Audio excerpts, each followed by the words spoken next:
Coming to you from deep inside the bowels of a great big empty. Get ready for another episode of The Home Defense Show with Skip Coryell. And that was Golden Glenn, the official announcer of the Home Defense Show, and I'm your host, Skip Coryell, author of 22 books, Marine Corps veteran, founder of the Second Amendment March, proud father of 7, grandfather to 19 and counting, and as a special bonus, I'm also madly in love with my own wife. My priorities in life are God, family, and country, in that order, and I hereby promise to never compromise in my convictions. I may go broke, but I'll never go woke. And joining me today is my co-host and adoring wife, Sarah Coryell. Sarah, welcome back to the Home Defense Show. Thanks, Skip. It is great to be here again today. We've been going through some trials here at home with the kids. Talk about that for a second. Well, it's October, so we've started homeschooling, maybe a little later than everyone else, but we were off to a good start. We had a schedule, we had a plan, everybody was working hard, and then we got sick. Not one of the kids, but all 3 of the kids. So we're no longer off to a great start. That has always bothered me. Getting sick?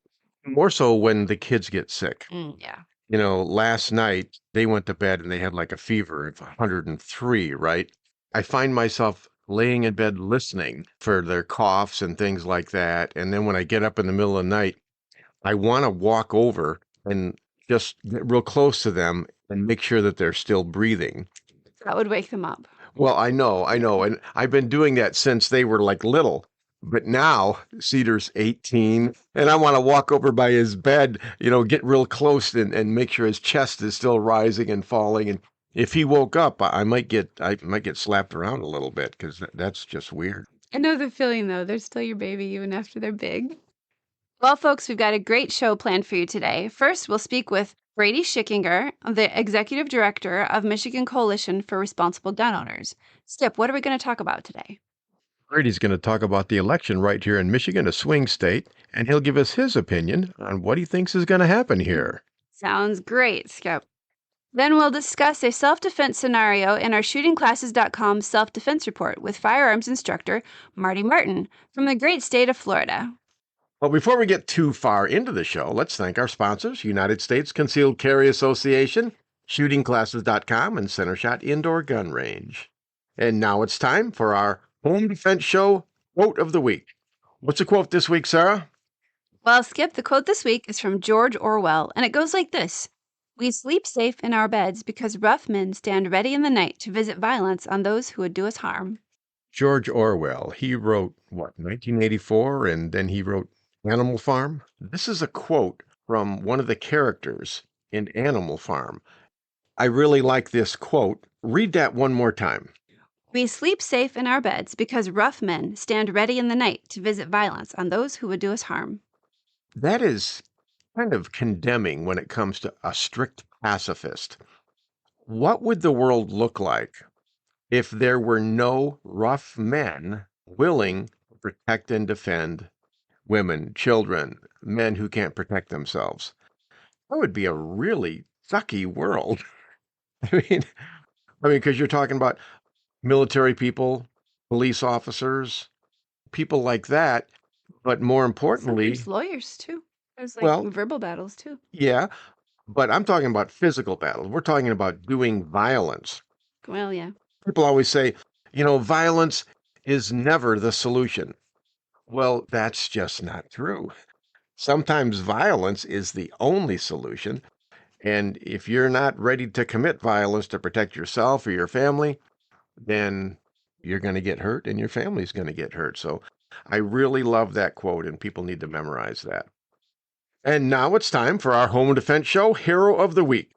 Who's our hero this week, Sarah? It's a great story, Skip. In a startling incident in North St. Louis County, Missouri, a burglar was found standing over a sleeping couple's bed, naked from the waist down. When confronted and ordered to leave, the intruder brazenly challenged the homeowner to shoot me. The husband, compelled to protect his family, complied with the intruder's demand. So this guy's standing naked, half naked, naked from the waist down. Right. The scary part. Imagine if that happened to us here at home. We wake up in the middle of the night and we look up and there's a guy. He's got a shirt on. What do you say to a naked man at 5 a.m. who's standing over your bed? what do you have in common to talk about? I mean, I think I'd open with screaming. I think you would too. You would scream, and that would wake me up. Boys That's right. and the And dogs. I'm not sure I'd say anything to this guy. I think I'd let Smith and Wesson do all the talking for me. But go ahead. What happened? St. Louis County Prosecutor Wesley Bell emphasized the legal rights of homeowners in such situations, stating, Missouri law clearly provides homeowners with the right to protect themselves, particularly while on their property. The intruder, identified as 47-year-old Cedric Marshall, entered the couple's home through an unlocked back door around 5 a.m. in the Hanley Hills area. Honey, now you know why every night before bedtime I walk around, lock all the doors, and I lock all the windows. I double lock everything. I close the curtains. I turn on the alarm system. I do a perimeter check around the house. That's why I do it. If I didn't do it, we'd have like naked guys inside our house every single night. We would, wouldn't we? Yeah, we would. But you're missing something that also you've done with our family to ensure that the doors are locked. What? You have taught, especially the boys, to be really particular about locking the doors. This morning I went and I walked the dogs. I came back to a locked and bolted front door. They are very careful about this. We go anywhere and they're like, who's watching the front? Who's watching the back? Yeah. And I'm like, I'm reading my news on my cell phone, guys. I have a minute of quiet. And they're like, no, you got to watch the front. Mom, who's over there? Are you watching that guy? I see these kinds of articles more often than you would think, where naked people are walking into people's houses or they're attacking people. Some lady was attacked by a naked man while she was mowing her lawn. It's just crazy. But I have never run across an article like this where a naked woman attacked someone or went into their home. Yeah, that seems a little less likely. I don't know. Some men would probably like that, but women just don't tend to do that. I think naked and vulnerability go together for us, whereas Ah. naked and dominating goes together for the men. I've never felt vulnerable. Just wait. According to court documents cited by KDSK-TV, Marshall's presence in the bedroom woke the homeowners. Mr. Marshall then stood over the husband and wife while he was half naked, and that awoke the homeowners. Major Ron Martin with the North County Police Cooperative told the station. Marshall, naked from the waist down, was ordered to leave by the husband. However, instead of complying, Marshall lunged at the homeowner, declaring, "You'll have to shoot me." I would comply right there. That guy's dead. He's dead on the floor. Just don't bleed in my bedroom. That's all. That's all I ask. A struggle ensued between the two men, and the homeowner shot Marshall once in the chest. The suspect fell to the floor, reportedly saying, "All right, man, don't shoot me no more." That's precious. That is so precious. All right. Okay. I've had enough. One shot to the chest. What a wussy. He can only absorb one bullet. We don't get to know how big the caliber was Well, or how close it was. Or He was pretty bold there right up until he got shot in the chest. Despite his injury, Marshall was ordered out of the house again, and he complied, collapsing in the family's backyard. Police later found him there, suffering from the gunshot wound. He is currently held on a $250,000 cash-only bond. I don't know. Should we feel happy that this guy didn't die? It gives him a chance to repent and do better. It also gives him a chance to heal and come back and do more stupid crimes like this. Well, God gives us all a choice. Folks, do you see how much nicer my wife is than I am? I don't want to take a chance. I've got like two parts of me. I have the loving Christian man who wants everyone to repent and be kind and love everyone, right? We hold hands, sing kumbaya while inhaling unicorn dust. But there's another part of me, and there's another part of me that just says, hey, shoot them all and let God sort them out. Let's keep the doors locked, and then the Lock the naked one will doors. stay out. This is a no naked, strange man, crazy zone right here in our house. I entirely agree to that point, yes. All right. Well, this is Sarah Coryell on the Home Defense Show. Coming up next, we'll talk with Brady Schickinger, the Executive Director of Michigan Coalition for Responsible Gun Owners, discussing the election outlook. Then we'll discuss a self-defense scenario in our shootingclasses.com self-defense report with firearms instructor Marty Martin from the great state of Florida. All right, folks, we'll be right back. In the meantime, God bless and stay safe.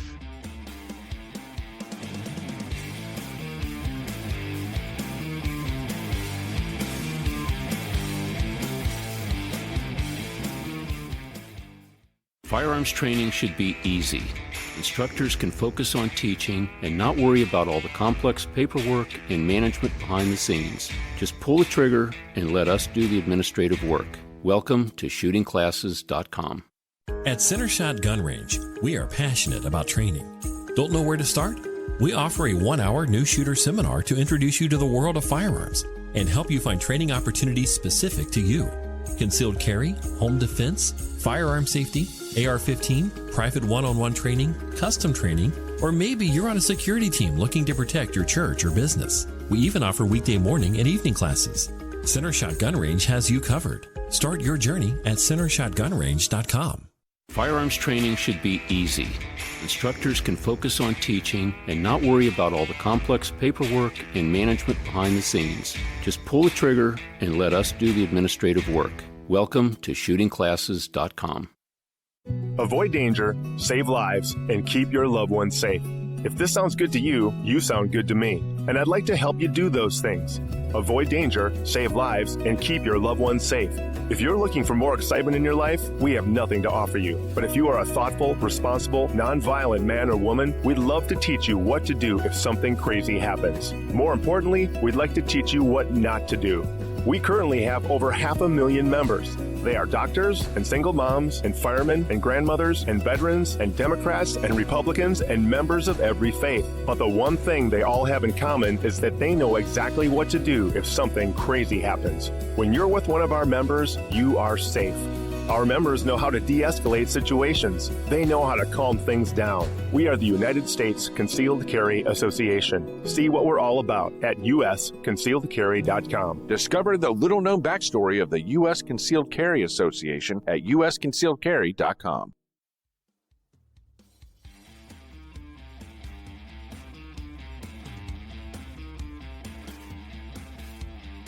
Liberals hate him, small children fear him, but God keeps on loving him anyway. Welcome back to the Home Defense Show with Skip Coryell. And that was the beautiful and sultry voice of Golden Glenn, the official announcer of the Home Defense Show. Folks, we live in a dangerous world, and I want you to be able to protect and defend the ones you love. And that's why I have this show. It's my way of empowering you to accomplish one of your primary jobs in life. You are a protector and a defender. Okay, listeners, before we get too far into the show, don't forget to check out our sponsors, United States Concealed Carry Association, shootingclasses.com, and Centershot Indoor Gun Range for all your training and equipment needs.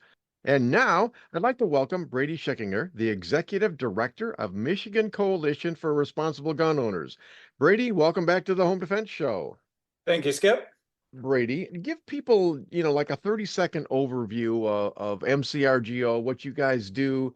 MCRGO, or the Michigan Coalition for Responsible Gun Owners, is the largest state-based gun group in the United States. It was formed in 1996 by a group of activists from existing gun groups at the time that were frustrated on the lack of progress in enacting shall-issue concealed carry. So they got together, started MCRGO, and got shall-issue concealed carry passed 4 years later. In 2000, signed into law by then Governor Engler, and it took effect in January of 2001.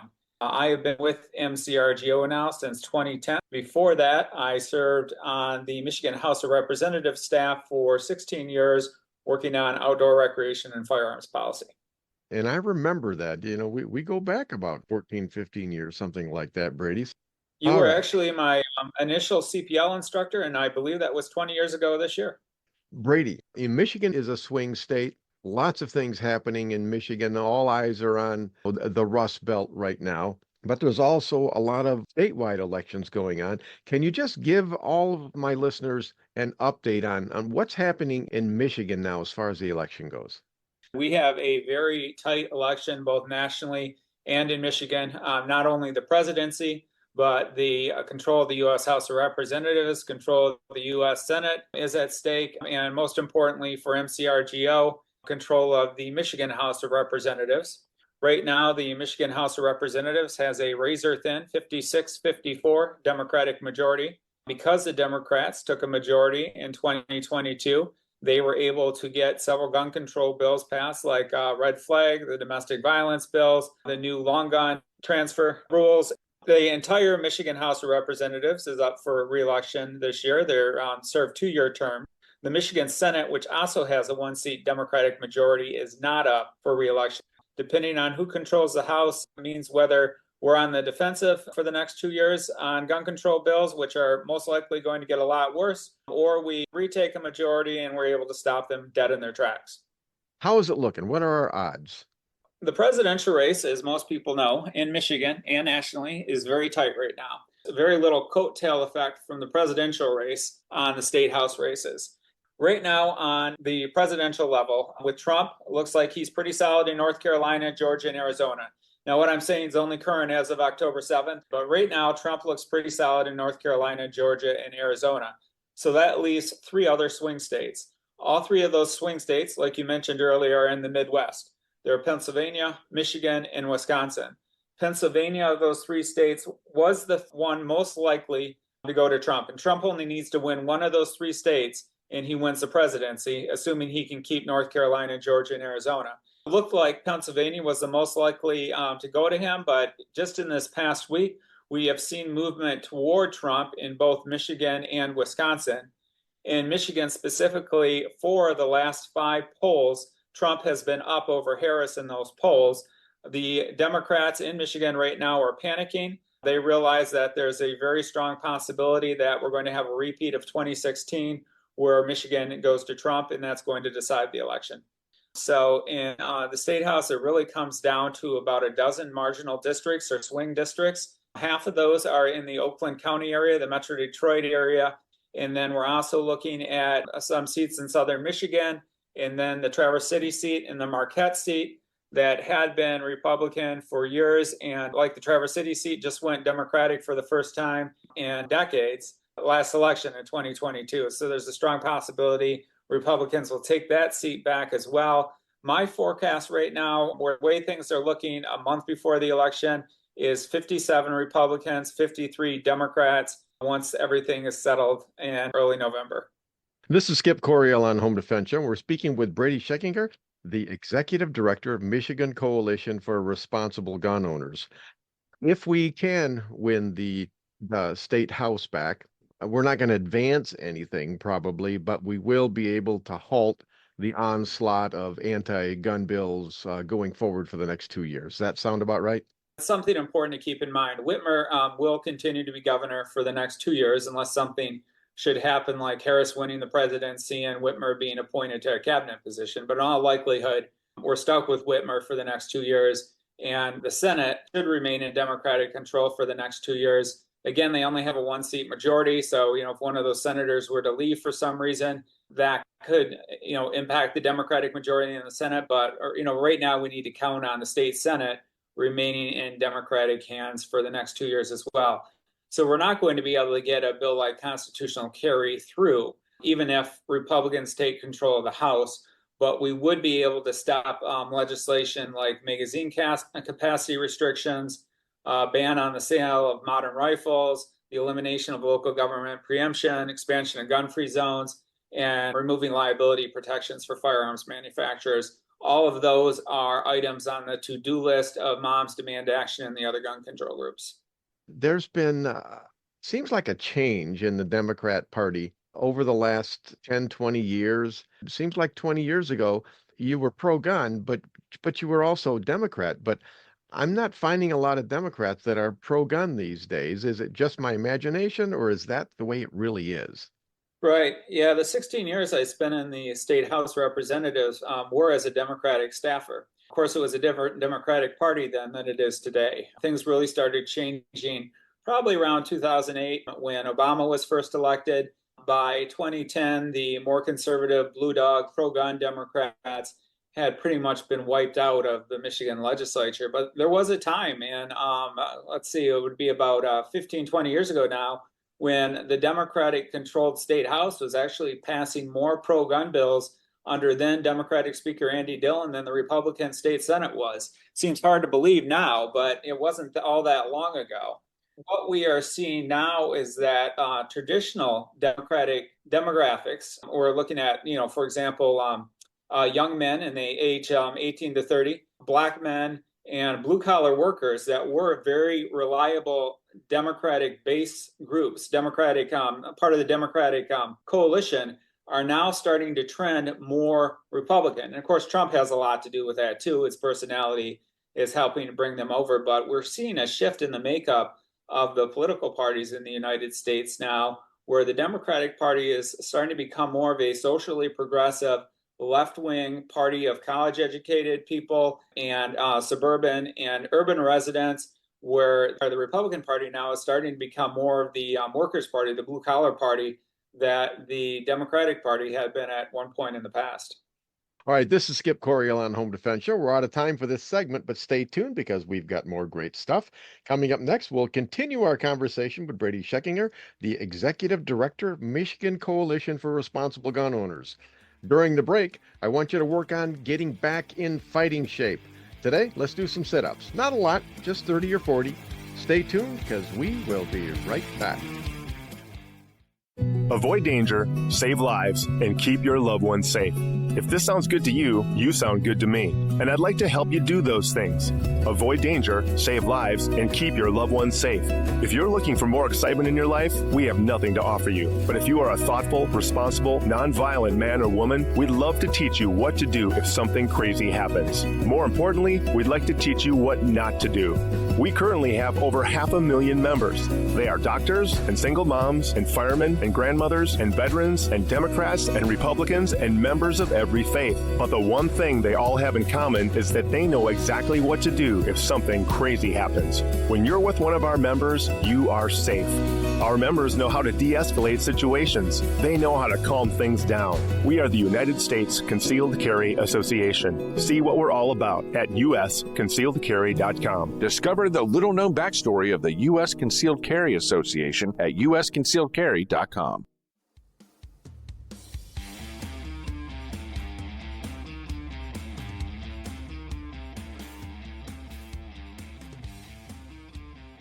He's no Einstein, but he can read and write and feed himself just like a big boy. Welcome back to the Home Defense Show with Skip Coryell. Okay, folks, welcome back to the Home Defense Show. I'm your host, Skip Coryell. And now let's continue our conversation with Brady Schickinger, the Executive Director of Michigan Coalition for Responsible Gun Owners.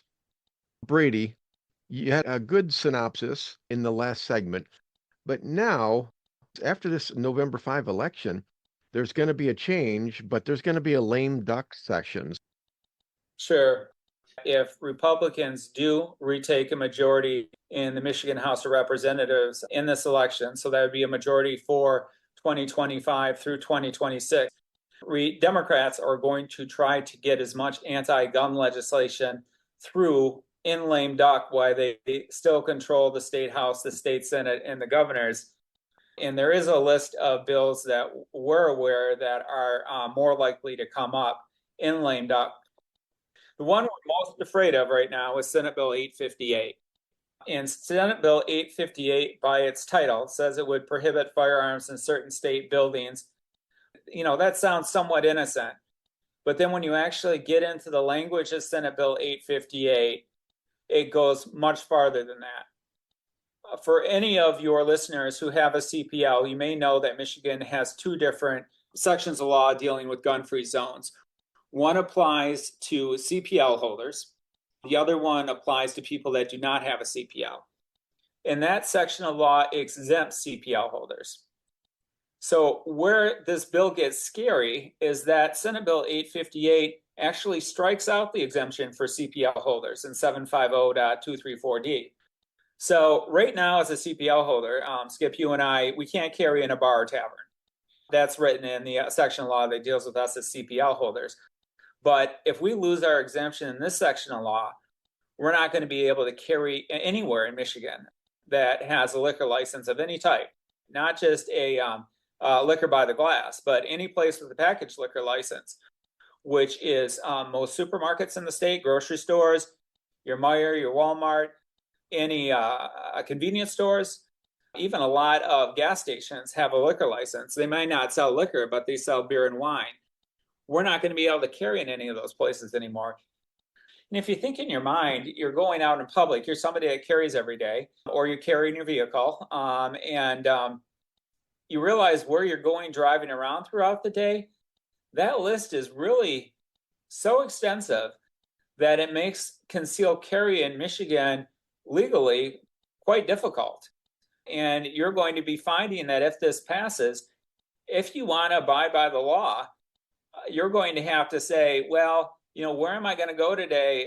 Can I carry my gun with me? And for people that, always that follow the ABC, always be carrying, or, everyday concealed carry, it's, going to become quite problematic. So Senate Bill 858 is the one that we are most scared of coming up in session, in a lame duck session, and is also one of the ones that's most likely to come up if Republicans do prevail in the election in November, and we're going to have a very active lame duck.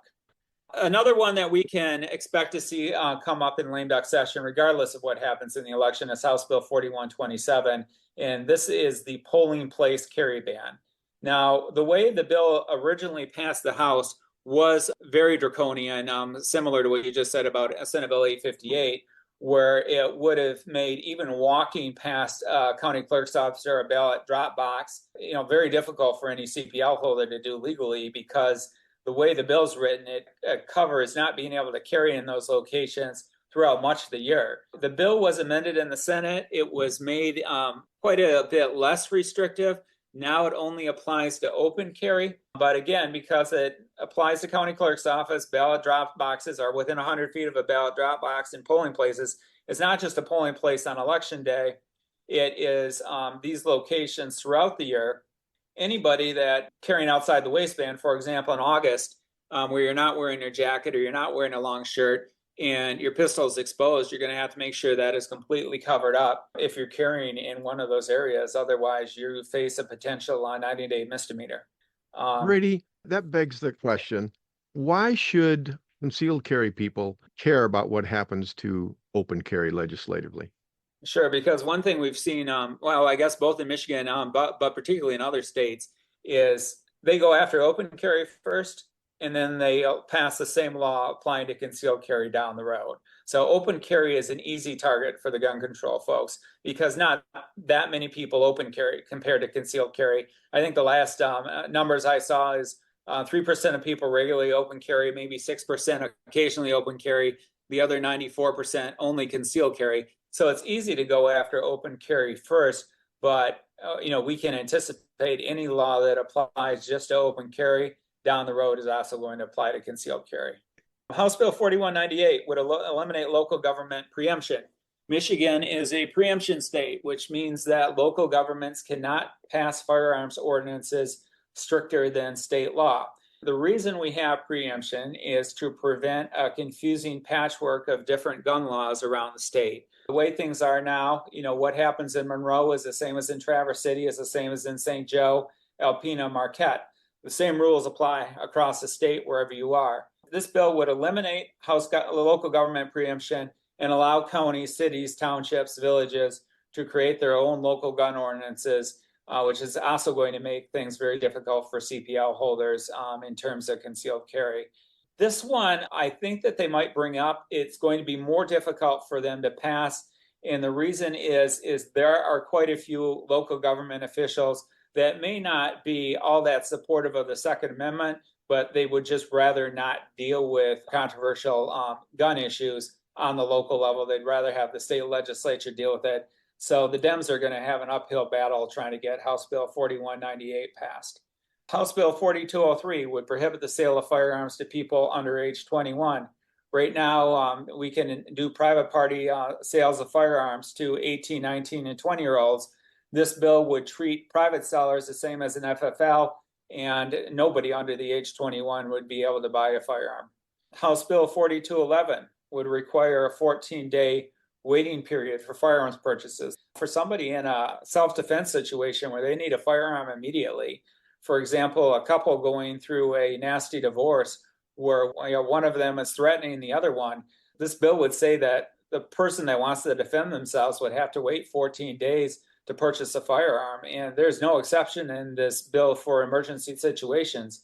So could end up dead or seriously injured if this bill were to go through.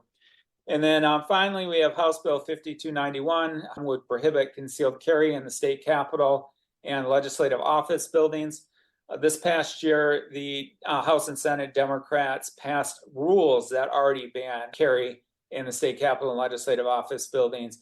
But if Republicans take control of the House again, they can come back in and just change the rule and allow carry again.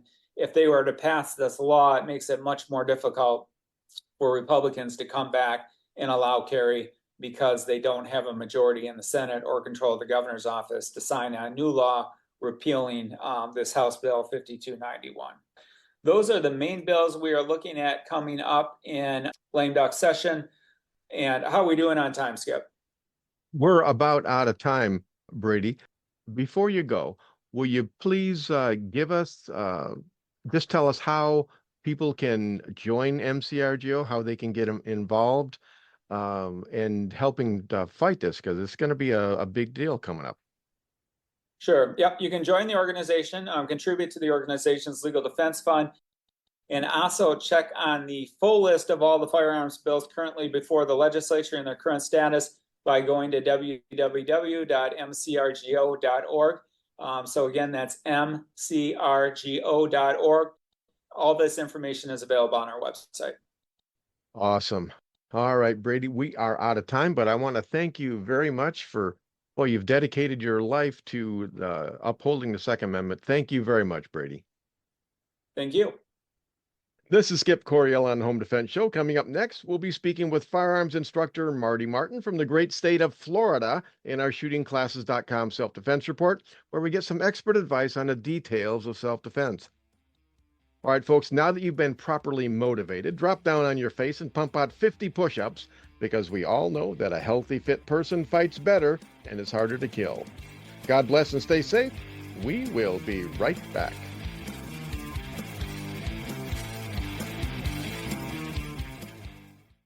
Firearms training should be easy.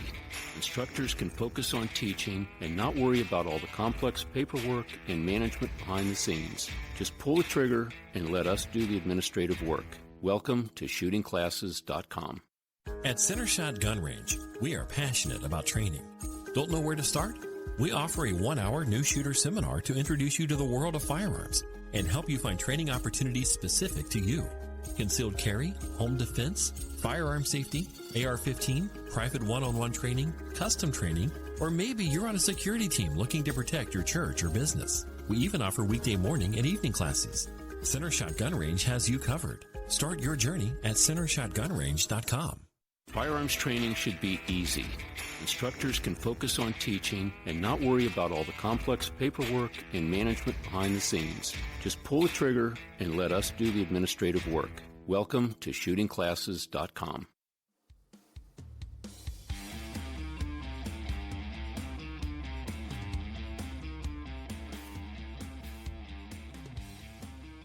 Liberals hate him, small children fear him, but God keeps on loving him anyway. Welcome back to the Home Defense Show with Skip Coryell. And that was a beautiful and sultry voice of Golden Glenn, the official announcer of the Home Defense Show, and I'm your host, Skip Coryell. Don't forget to check out our sponsors, United States Concealed Carry Association, shootingclasses.com, and Center Shot Indoor Gun Range for all your training and equipment needs. And now it's time for our weekly self-defense report, sponsored by shootingclasses.com. And today we're speaking with firearms instructor Marty Martin from the great and soggy state of Florida. Marty, welcome back to the Home Defense Show. Good morning, sir. Appreciate you having me, and excited to talk to all of your listeners. Marty, I'm going to launch right into this here.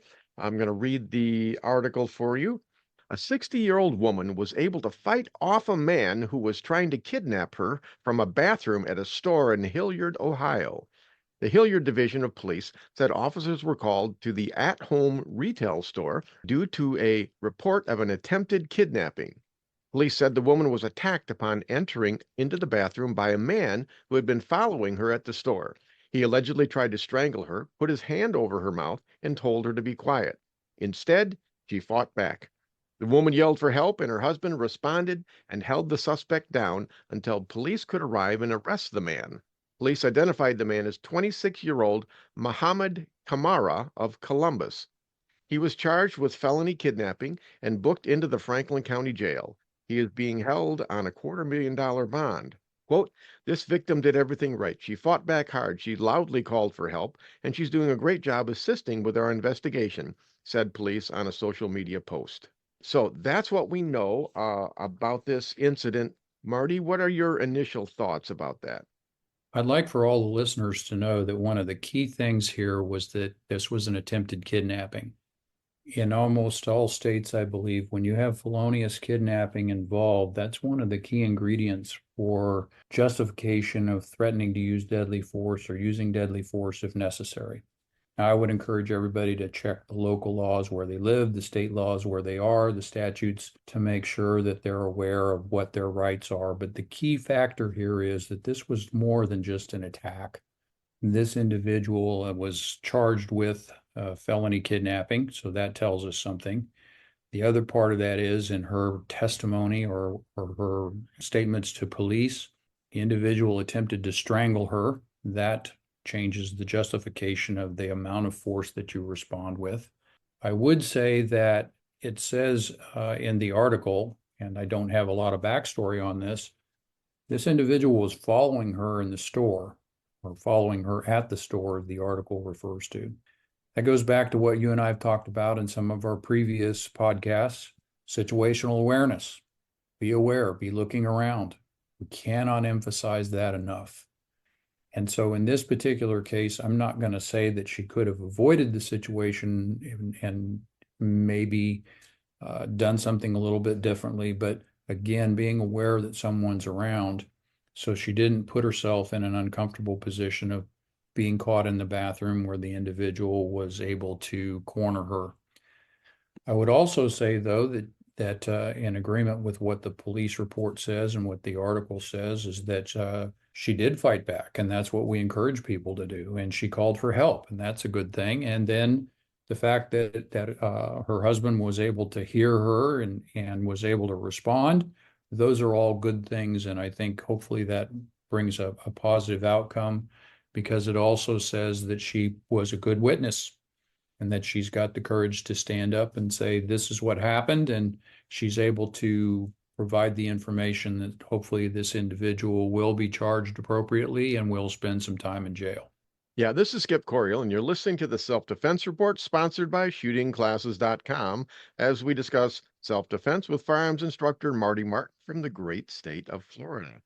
I had several thoughts as well, Marty. First, it's not really that unusual for someone to follow someone before they attack them.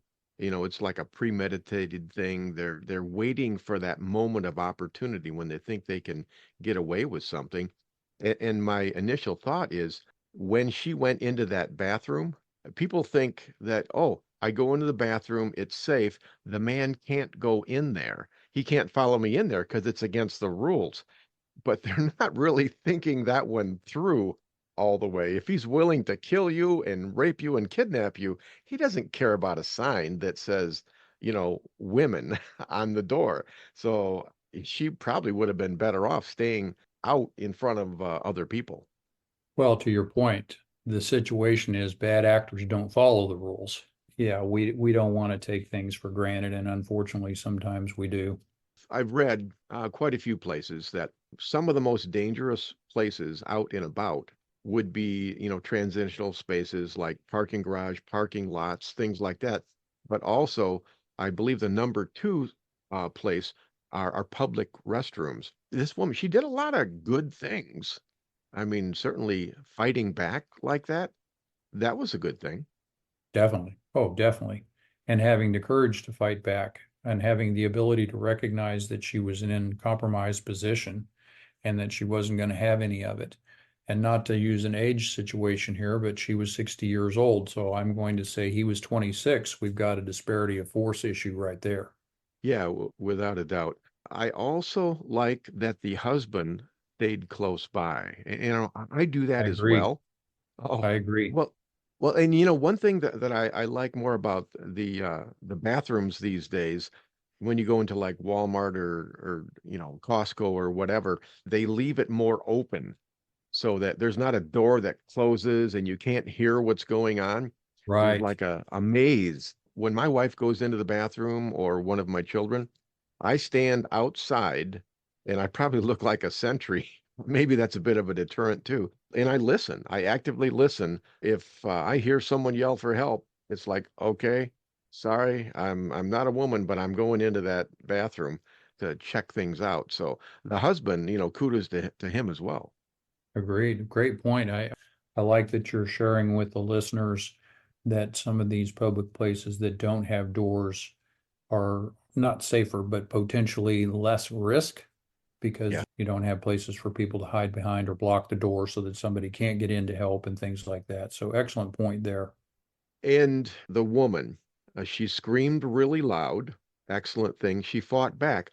And I know that times have changed. 50 years ago, police officers were more likely to just encourage you to, hey, just cooperate with the criminal, give him whatever he wants, let him do what he wants.